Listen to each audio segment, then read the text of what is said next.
తెల్లవారితే చక్రవర్తి అయి రాజ్యమునేలే రామయ్య, తండ్రి మాటకై పదవిని బదలి అడవులకేగెనయా.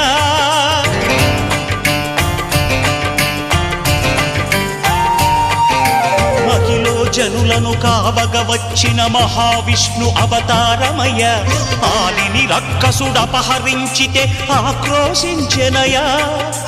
అసురుని త్రుంచి అమ్మను తెచ్చి అగ్ని పరీక్ష విధించెనయా. సాగలి నిందకు సత్యము చాటగ కులసతినే విడనాడెనయ. నా రాముని కష్టం లోకంలో ఎవరూ పడలేదయ్యా.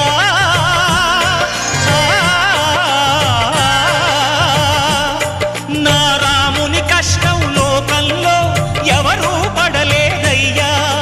సత్యం ధర్మం త్యాగంలో అతనికి సరిలేరయ్యా.